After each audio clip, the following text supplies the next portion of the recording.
Hi, I'm Kevin. This is EDL 856. This is my Module 16 case study in parental apathy.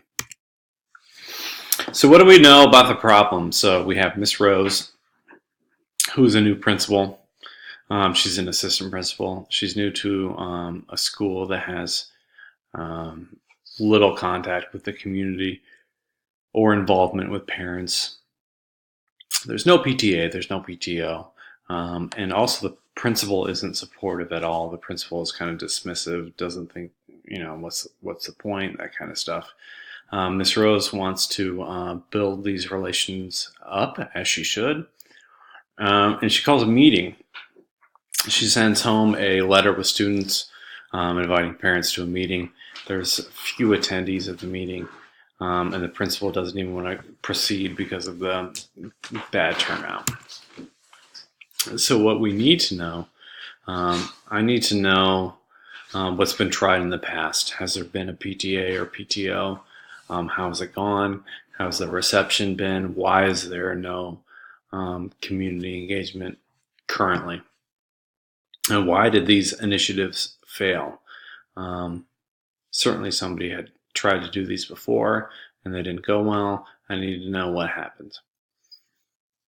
I also need to know more about the principal. Why does he seem so apathetic when dealing with trying to build these relations up? Is he not educated on the outcomes? What's going on with the principal? Also, the letter that was sent out to the parents, they were just asked to come regarding parental involvement, and they weren't really told what that meant or what they would be asked to do. So I think that the term parental involvement needs to be kind of fleshed out a little bit better and explained better to the parents and to the community. Also, is there any other staff members that also, my guess would be that there's a lot of staff who feel like these organizations need to be put into place. And how can they help? So here's my action plan. First things first, during the meeting, even though there's only 8 people that showed up, you need to proceed with the meeting.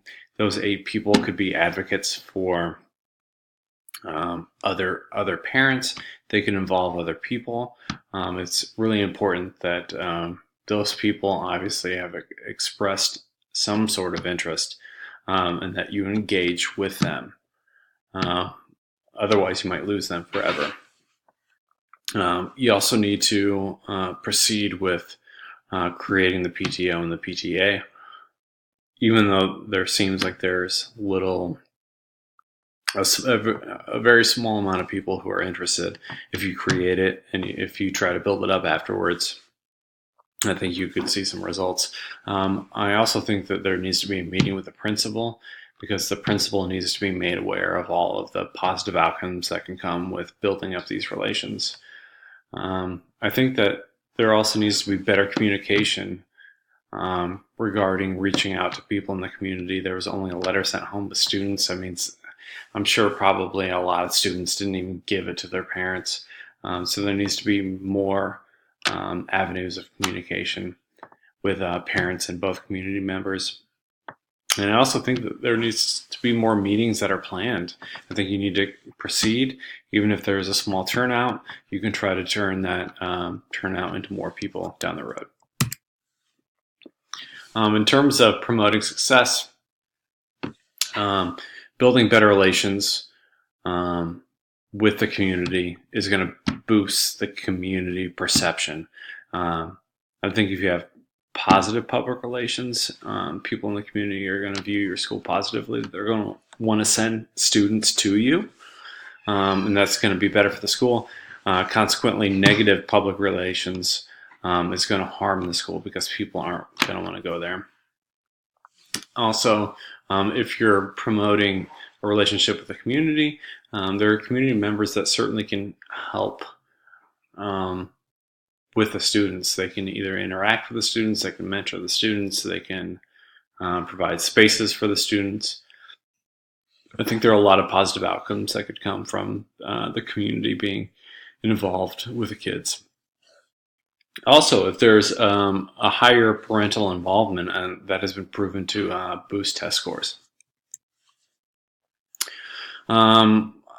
When I was reading the case study, what I was thinking of, there's definitely room for improvement regarding the relationship between the community and the school. It seems like there's no relationship whatsoever right now, and certainly you can build upon that.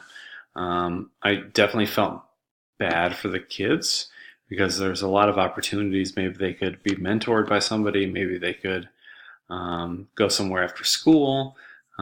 If those relationships don't exist, then they're missing those opportunities. Also, I think my action plan values the relationship between people outside of the school and the students. If I was considering unresolved issues or questions I might have, I'd wonder what's going on with the principal. Why is he so averse to